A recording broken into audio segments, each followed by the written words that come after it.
Whakalofalahi atu, and good morning. Thank you, firstly, just thank you for your time, and thank you for this opportunity. On behalf of myself and our Deputy Chair here, Caroline Lingi Harris, just really grateful for this opportunity to share more than anything else about what we're looking to do, not just over this year, but over the 3-year term. Warm welcome to all the councillors and to the committee members and everyone present here. I also like to acknowledge some of the colleagues from the other panels here as well, from the Rainbow panel and also the Ethnic Community panel and any other panel members that are here. Much appreciated to see you all here. It's fantastic to have us here to provide an opportunity to share and to voice some of the priorities that we have moving forward for this great city of ours, Auckland. So just straight into it, I'm taking that a lot of it has already been read. So a key thing for us, as you'll see there, you'll see with some key priorities, especially around increasing that civic participation and leadership of Pacific peoples within and outside of council. As we all know here, it's no secret that the participation and the presence of Pasifika within council initiatives and just with council things in general is abysmal. And so a key focus for us moving forward is to utilise our experiences, our insights, and what we've done to ensure that we can increase their presence, increase their engagement. We also would like to contribute heavily to the council's diversity and inclusion strategy. I think Auckland Council is in a perfect position now to be a key stakeholder for the nation in terms of providing that benchmark and setting that standard. And I think the fact that there is now a framework that's integrated into the very fabric of the council allows Auckland City to be that representation for larger mainstream New Zealand and other organisations. So again, I commend those that have put this forward, and to ensure that it's not token and it's not just a tick the box scenario. I think having a lot of us involved, the various panels, will ensure that there is real substance to what we're looking to implement moving forward. So thank you for that. We're also obviously looking to support the council's health and wellbeing initiatives for Pasifika, for our community. And saying that we're not naive to the fact that some of the things we're bringing up here are central government orientated, but we're also well aware that Auckland City is what it is. It's a major mover and shaker, and it's on the government agenda. So if Auckland gets it right, then pretty much the nation will fall in place too. No, I shouldn't say that, just in case. So. But so scrap that from the record, scrap that. But again, it's just again, for us, it's just getting behind those initiatives that are relevant for our Pasifika communities. We're also looking to advise on council policy and strategies for environment and sustainability. And again, advice in that terms is from a Pasifika lens. One of the blessings that this particular panel, under the leadership of Councillor Filipaina, a key thing of this council is that we have a wide cross-section of the Pasifika community. So we have people that heavily involve grassroots, we have corporate representation, private sector, public sector, and education, and youth, and health. So the beauty of having that is because we've got a wide cross-section, it allows for a multiple reference point for many of the issues that you present before us and many of the initiatives that we have a look at. So looking at the lens, it's a Pasifika lens that's not just limited or confined to grassroots or to a lot of the cliche assumptions that people may have or mainstream may have as to what a Pasifika is concerned with. What this allows for is a multiple lens where a lot of us come from various backgrounds, various cultures, but again, the same heart. So that's the beauty of a lot of the stuff we're looking to do. We also would like to affirm Auckland's recognition as a vibrant Pacific city. Again, it just goes back to that diversity inclusion strategy. And again, hence the reason why I acknowledged my wonderful colleagues from the other panels, some Rainbow, Ethnic, and other ones that are here today. Auckland is very vibrant, it's very diverse, and we strongly believe that a lot of the Pacific really enhances that image for Auckland. You can see here, even with the recent Rugby World Cup I know we shouldn't have brought that up, but even with a lot of the fanfare, yes, there's probably 0.2% of that go over the top, and coincidentally that swallows up 90% of the media. But for the other 99% of the celebrations and the passion, the commitment is specific. It's the colour, it's the flair, it's actually what's added and really helped to make it a spectacle. And you can see that passion, and again, that's the type of people we are. We're very passionate people, we're vibrant people, and we bring that to the forefront. So that again is a key priority for us. The focus areas for us, and these are focus areas for the whole term, for the 3 years. What we try to do is to ensure that we were focused. We were well aware of the fact that we're only here for 3 years. So in that 3-year period, we want to ensure that while we're here in our time, we can utilize the skills and expertise of the various panel members to ensure that there's actually some fruits to a lot of the labour that we're going to put in over the next 3 years. So based on that, the key areas that we're going to focus on, and that's throughout the 3-year term, will be number 1, to understand and positively influence the council initiatives for affordable and quality housing and advise on housing options for Pasifika community.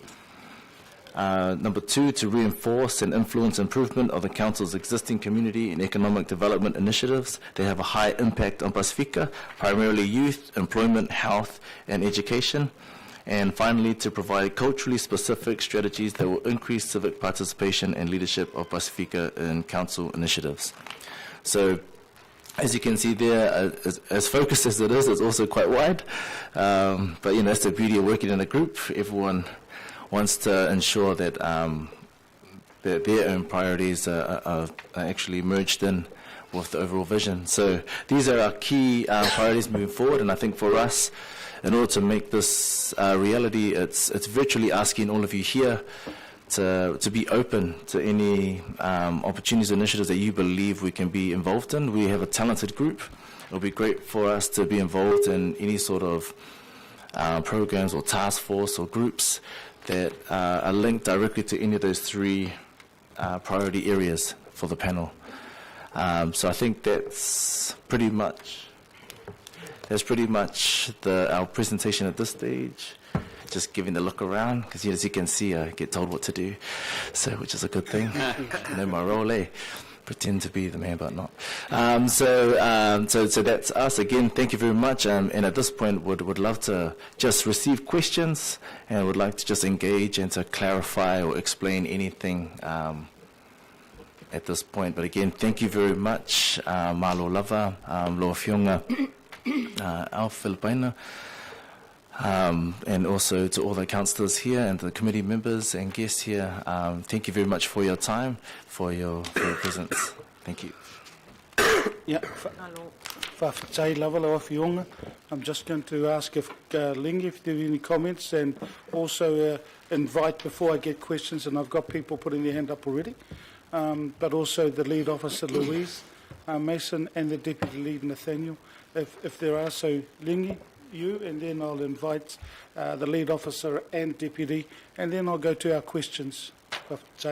Thank you. I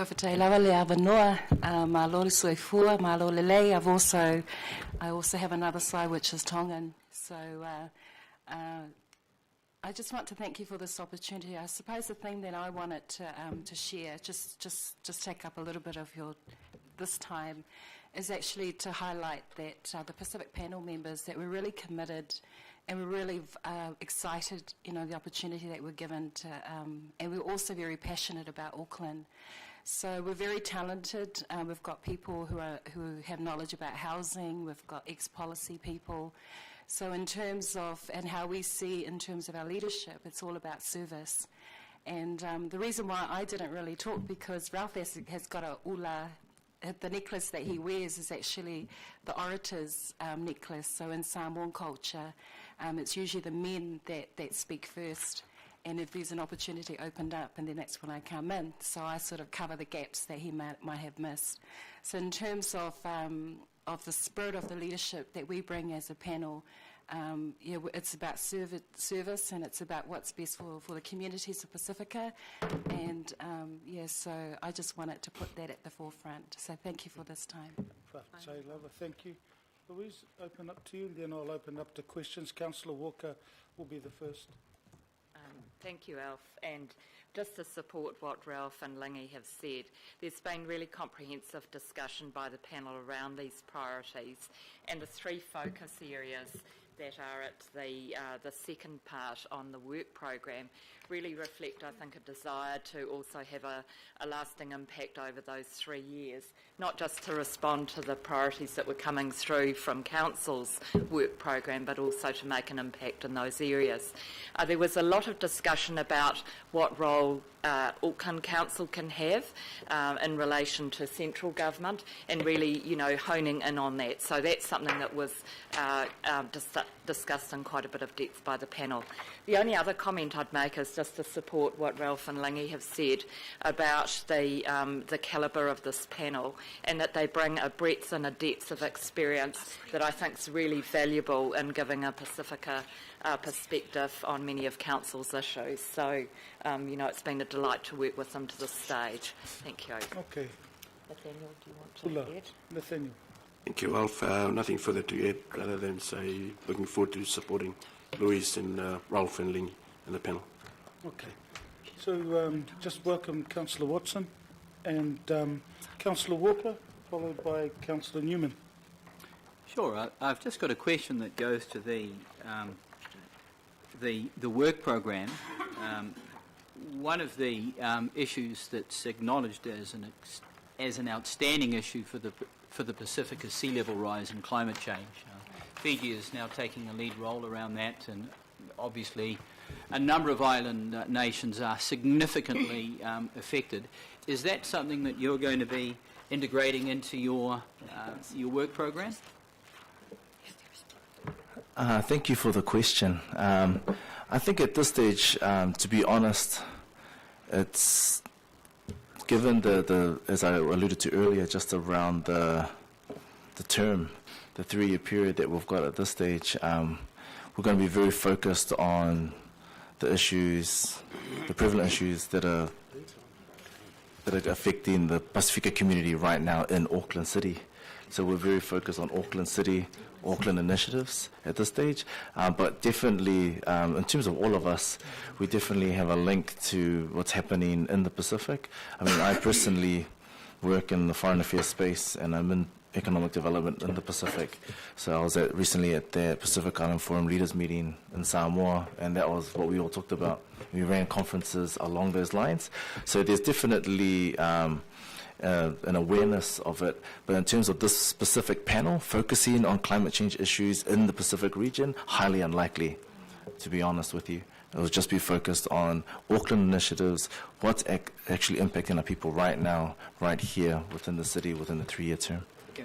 Through you, Mr. Chair, I'd suggest one of the reasons why I say that is it's highly likely that Auckland will be one of the prime locations where we will see migration.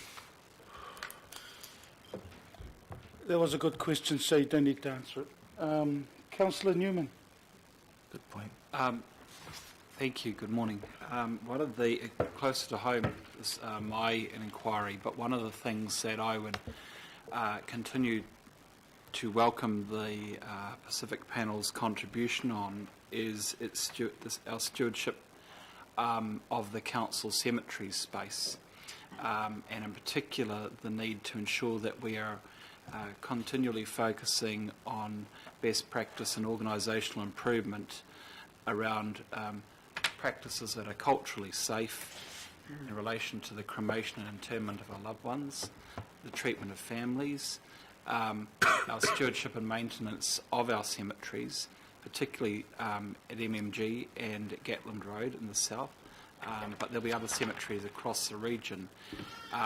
It's been a big focus of mine, but I think that given the significance of our cemeteries, this should be something that should be a focus for the Pacific People's Panel, given that unfortunately we have had some challenges in this space, and that a lot of the families affected are Pacific families, and they are quite deferential, they are quite conservative, they are inclined not to speak up when incidents take place, but it is incumbent on those of us who are in positions of civic responsibility and leadership to actually be advocates on their behalf. So I would welcome your input on that. I've had some Pacific families actually approach me on that same issue, Councillor Newman, around cultural safety, around there is the thing that we've talked about in the Pacific panel was around that sense of belonging, and for many of our families we've been in Aotearoa, and yet they still feel that we don't really have a place, we don't have that sense of belonging within Auckland as a city. And when things like that happen, when you're burying your loved ones and they have served the city and they've decided to Auckland is their home, and when it comes to there have been some incidents happening with Pacific families around scheduling and around so it is an issue for Pacific people, but we do welcome it is something that we would like to possibly in the future to look at how can we. And it also aligns to some of the strategies and about inclusion and about diversity. And so I think what we've presented today actually aligns to that whole area. But definitely will be something we can look at. Member Brown.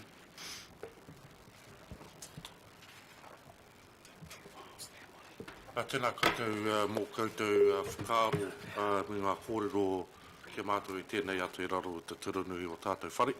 E tautoko he te kōrero reo tuatahi e te reo Pasifika. Ka rongo au ki ngā kōrero tuatahi e tēnei atu nō reira tēnā koutou. In the housing focus you have,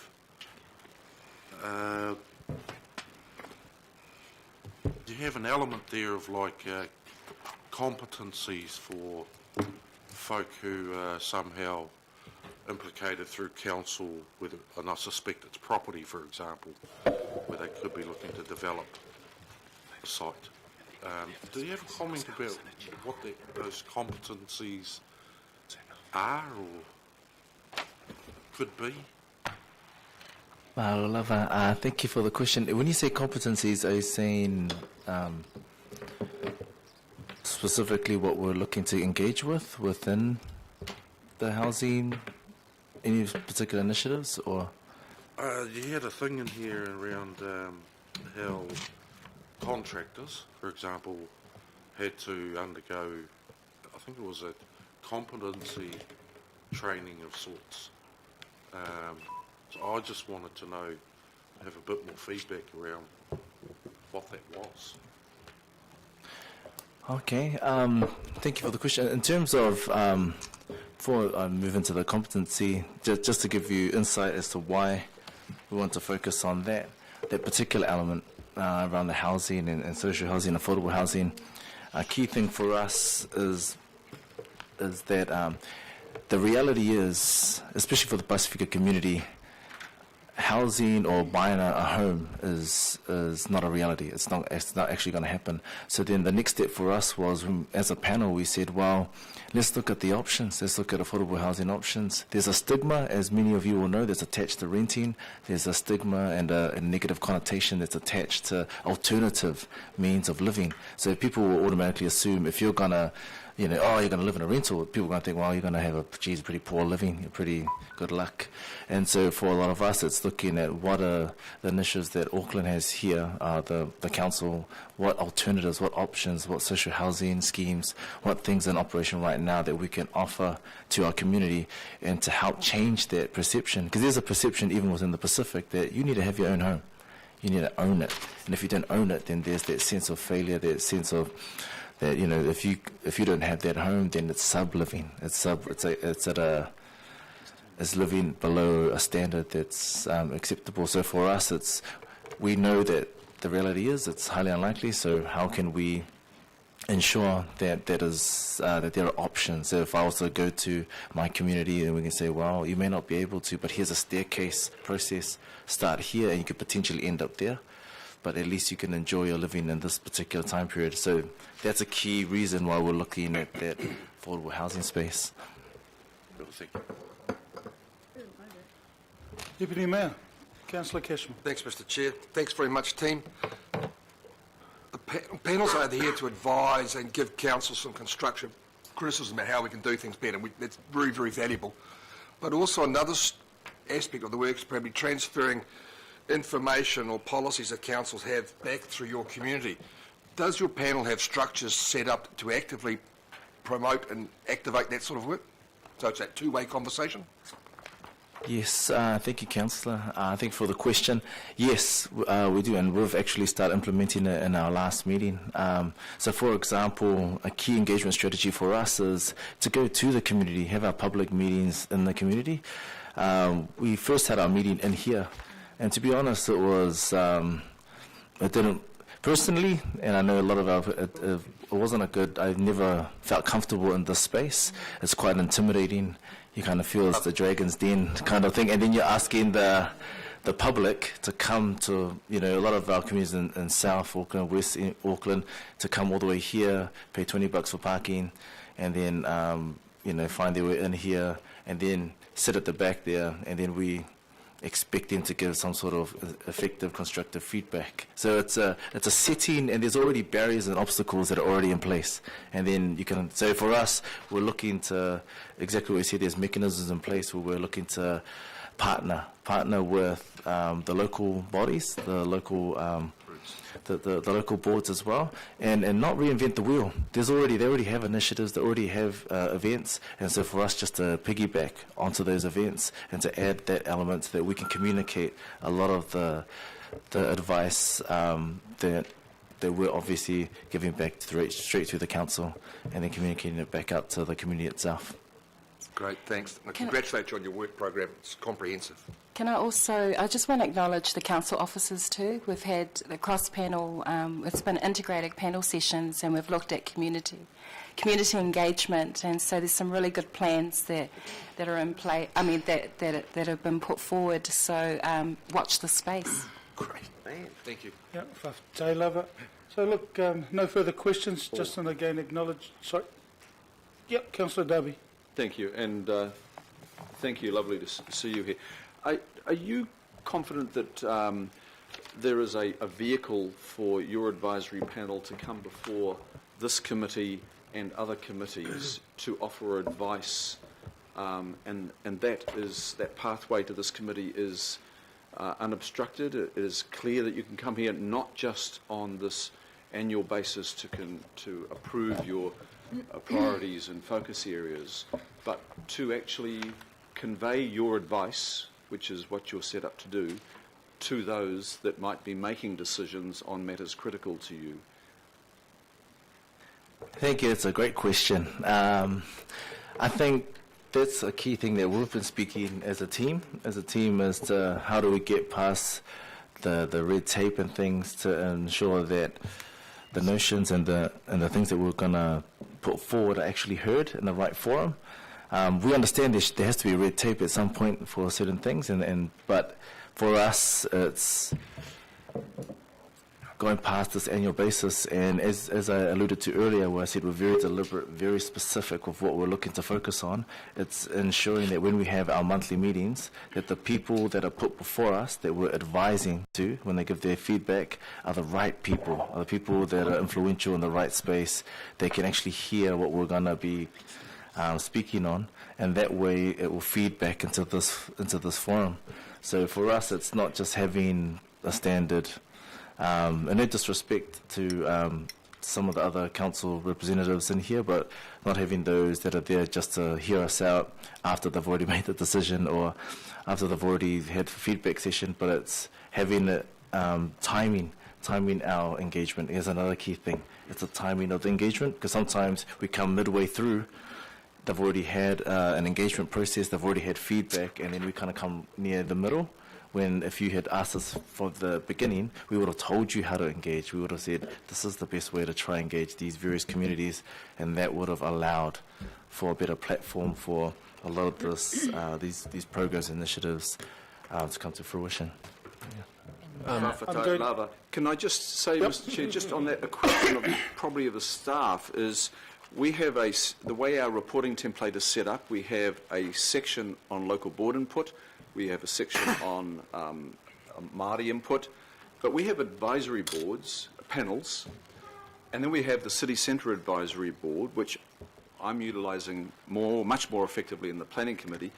I think that the reporting template needs to reflect that we do have advisory boards. At the moment, the template doesn't reflect that, and I think provides the channel, a formal channel to inform this committee and others, and it won't be all the time, but it'll be on the priorities and focus areas. And I think it would be very helpful to at least investigate the reporting template. So, Councillor Darby, this is why Kim Austin, who is our principal advisor to the panels, this is why Austin, sorry.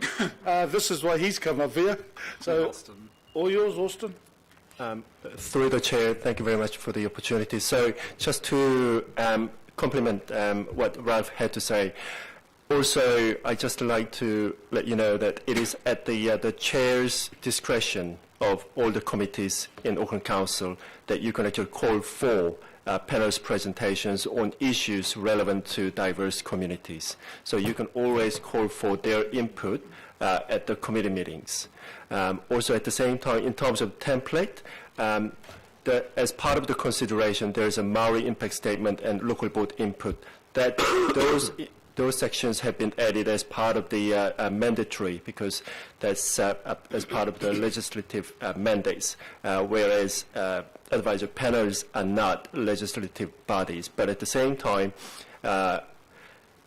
council staff members can always add the panel's input after their engagement with the panels as part of the consideration. So you can always reinforce and suggest to staff members to consider panel's input as part of their report writing process. Can I just, very brief, I don't want to take your time, but Mr. Chair, and thank you. I think it might be worth us considering formalising it on the report, because as a chair, I know how much pressure there is on understanding the material in front of you, trying to get to grips with gaps, but invariably you don't ask the question, where is that advice from that panel? Okay, so we'll take that on board. And it's been read. So, Councillor Cooper? Yeah, sorry. Talofa Lava, just... I want to talk about that issue. Okay. Well, and I know you've talked a lot about... Sorry. Is it me? Sorry. Hi. We've talked a lot about engagement, and I agree, you've got to take it out to people where they are and be, have them comfortable. Because I'm a Westie, no one will be surprised that I'll ask this question. So, of course, you'll be doing a lot of engagement in the south, but will you be doing engagement out west as well? No. Yes, thank you, Councillor. I can confirm that I too am from the Promised Land. West Auckland. Ranui hard. So, Ranui Charity, these are crucial areas. So I can confirm hand on heart that West Auckland, the Promised Land of Auckland, will definitely be delivered. So it's okay. Speaking to my heart. Don't worry about it. You've just made Councillor Cooper's day.